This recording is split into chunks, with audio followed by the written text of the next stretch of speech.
This is Kristen O'Brien, Managing Editor at NFX, and this is the Founder List, audible versions of essays from technology's most important leaders, selected by the founder community.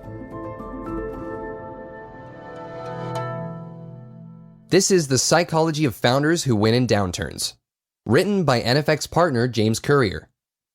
In a downturn, the wise founder will know the first action needed is a pivot of the mind. The CEO's psychology is the greatest point of leverage in a company's success or failure. Leading my own VC-backed tech startups successfully through the 2000 and 2008 downturns, I've noted how great founders shift their mindsets and psychology during a downturn in ways that drive survival and success. Executing mind shifts can be hard work because typically you must go against your optimistic instincts as a founder. You must also overcome the impulses of your employees and/or board. We've noted 8 mind shifts of CEOs of companies that survived, then thrived despite downturns. Once you've mastered your capacity for these mind shifts, however, you will be well positioned to manage through nearly any period of crisis that might come ahead. Mind shift number 1. Realize that your own psychology will make or break your company. It's all in your mind is a cliche. Like many cliches, it's true. Tending to the founder's psychology is one of the things people don't talk about except in private conversations with trusted mentors or co-founders. During the darkest days, a founder needs to seek advice and time with the people that care about her or him the most and to establish a firm grip on their own mind. You, like all other founders, will need to go through the 5 stages of grief and out into creativity once again. It's freeing to understand how your mind reacts to crisis because it gives you a roadmap.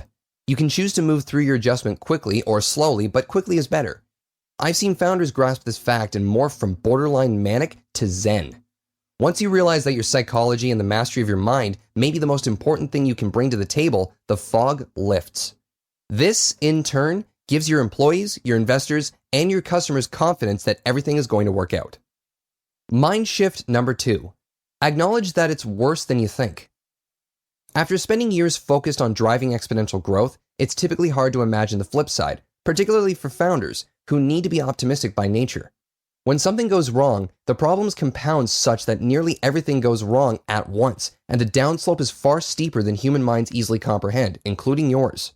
So take your initial estimates of how long it will take for your sales to recover, when you will be able to raise capital again, etc., and double or triple your estimate. Get that you are returning to your earlier company stage, so your thinking needs to return there also. For example, if you're a post-Series A company, you should accept that you're now a seed stage company again. Return your mind to that way of thinking and those priorities. Mind shift number 3. From playing to win to playing not to lose. In a nasty downturn, you have to execute a mind shift from playing to win to playing not to lose. Only once you nail survival can you switch back to win mode. Former Oracle CFO Jeff Epstein gives a great analogy. It's like you're running a marathon with 1,000 other people and you're in the lead. Then a truck hits you out of nowhere. You're sitting on the curb, bloody and broken, others are still running, and your fighting instinct tells you to get up and finish and win the race. But what you really need to do is go to the hospital to heal and look forward to running the race next year. Jeff's right. You can win the race in the future, but no one's going to win the race right after the crash. So make the mental shift from winning to surviving and living to fight another day. Mind shift number 4. Embrace the crisis. Mentally leaning into the crisis certainly helps you move more quickly from denial to acceptance and onto creativity. Further, there's a tactical reason to lean in. Crisis gives you a great advantage. It aligns all the stakeholders in your company and lets you cut through any BS that might have been slowing you down before.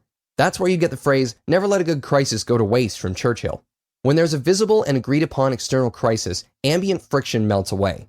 Your employees care less about internal politics that don't drive sales or cut costs. Your board rallies around you to save their investment. Your vendors and contractors bend over backward to overdeliver.